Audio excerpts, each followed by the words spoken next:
Paghandaan mo yung future mo dahil obligasyon mo yan. So what's up? Magandang araw mga tol. Stay ka lang dyan dahil ang pag-uusapan natin sa video na to. Bakit kailangan natin paghandaan ang future natin habang bata pa tayo? Kung ikaw yung kabataan na hindi mo iniisip yung future mo, na di ka man lang dumidiskarte para kumita ng pera, o di ka man lang nag-iipon dahil naging habit mo na ang paggastos, kaya tapusin mo tong video na to dahil para sa'yo to. Siya nga pala, kung hindi pa tayo nagkita, ako nga pala si Joshua Ragos, isang working student. Bago muna ang lahat, ito muna kwento. Noon, magastos talaga ako, kaya di ako makapag-ipon. Basta gastos ng gastos, kasi yung pera naman, kikikitain din naman yan. At yan yung mindset na meron ako dati. Dumiskarte, di ko alam yan. Magbenta para kumita ng pera. Nahihiya ako dyan. Kasi nasa isip ko nakakaya magbenta eh. Pero nung gusto ko nang baguhin yung sarili ko, gusto ko nang mag-ipon, search na ako ng search paano mag-ipon. At doon na ako nagsimulang nag-ipon. At niyaya ko yung partner ko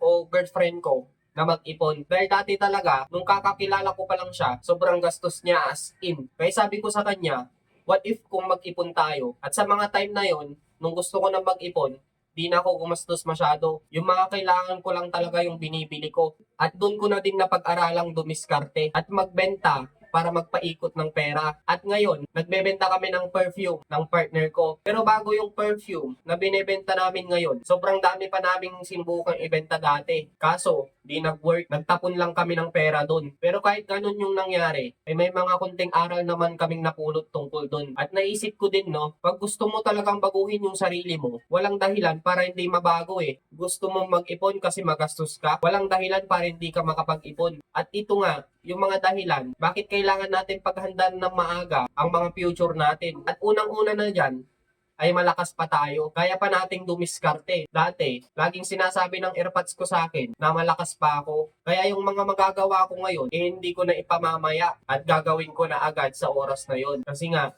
bata pa tayo, malakas pa tayo, matibay pa tayo sa puyatan, kahit marami tayong isipin, parang walang epekto sa atin yon dahil nga bata pa tayo. Kasi kung may edad ka na, tapos mo paghahanda ng future mo, madali ka na mapagod nun.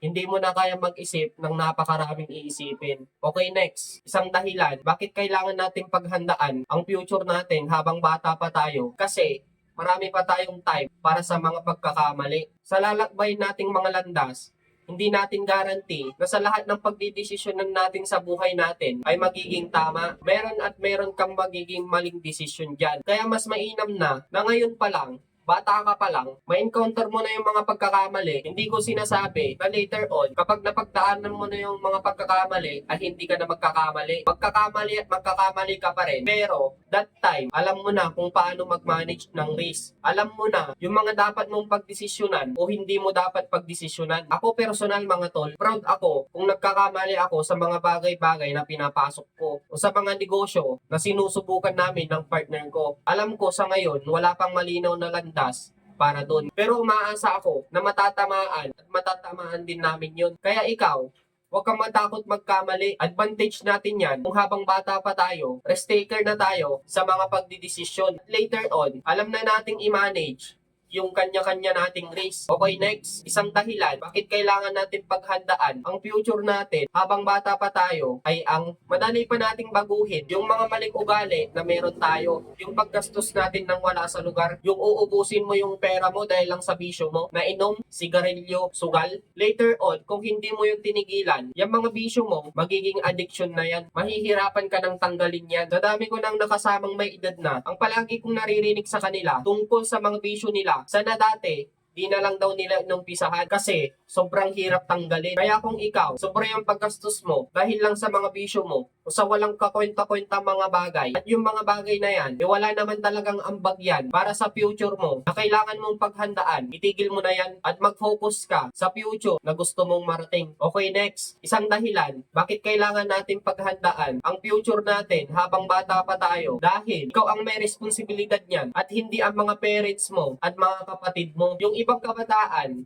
na malalaki ang allowance na nanggagaling sa parents o sa mga kapatid nila, yung iba dyan, pa-easy-easy na lang. Di nila pinaghahandaan yung future nila. Pasyal dito, pasyal doon, gastos dito, gastos doon. Ito no, what if yung sobrang allowance mo inipon mo na lang? What if yung sobrang allowance mo ininvest mo na lang? Ano kaya balik sa'yo nun in the future? Makakatulong ba talaga sa'yo yun? O baka ikaw yung tao na ang motto mo, you only live once. Kaya kapag may pera ka, gastos ka ng gastos. Kaya di ka makapag-ipon. Kaya ikaw, paghandaan mo yung future mo, dahil obligasyon mo yan. Sa ngayon, binibigyan ka ng allowance. Yung sobra sa allowance mo, ipunin mo, mag-invest ka. Okay, next. Isang dahilan, bakit kailangan natin paghandaan ang future natin habang bata pa tayo dahil matututunan mong hindi umutang. Dahil kung pinaghandaan mo ng maaga yung future mo, matututunan mong budgetin ang pera na meron ka. Magiging sobrang pera mo kahit kulang naman talaga. At kailan nga ba tayo umuutang? Diba sa mga sitwasyon, nagipit tayo? At soon, kung hindi natin pinaghandaan ng maayos ang future natin, magiging gipit tayo at magiging kulang yung mga pera na meron tayo. Kaya no choice tayo kundi umutang. Kaya ngayon, habang bata pa tayo, aralin nating mag-budget para soon, maiwasan nating umutang. Okay, next. Isang dahilan, bakit kailangan nating paghandaan ang future natin habang bata pa tayo? Kasi wala pa tayong responsibilidad o pamilya. At sa hinaharap,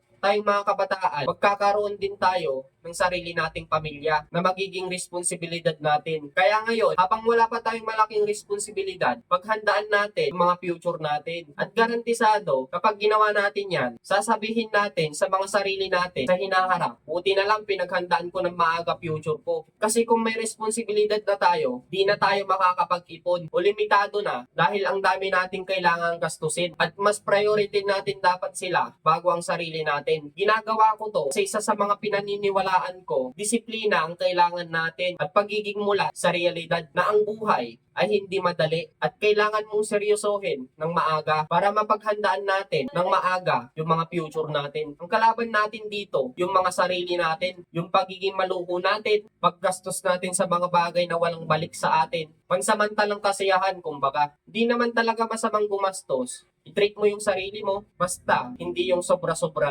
na kapag may pera ka, pinangangati yung kamay mo na hindi mo gastusin yung pera mo. At kung sang-ayon ka sa mga ganitong video o sa mga nilalapag natin dito sa social media, may ginawa akong FB group na ang pangalan, Madiskardeng Kabataan Group. Mag-join ka doon, magtutulungan tayo para makapagbigay tayo ng malaking impact sa bawat isang kabataan. Kaya habang bata pa lang tayo, paghandaan na natin yung future natin. Mag-ipon tayo, mag-invest tayo sa mga bagay na alam natin na makakapagpa-improve pa sa atin at magbibigay sa atin ng karagdagang knowledge. So yun lang sa video na to. Siya nga pala nakwento ko kanina na nagbebenta kami ng perfume. Kung gusto nyong makabili ng binebenta naming perfume para suportahan kami, at ito nga pala yung binebenta naming perfume.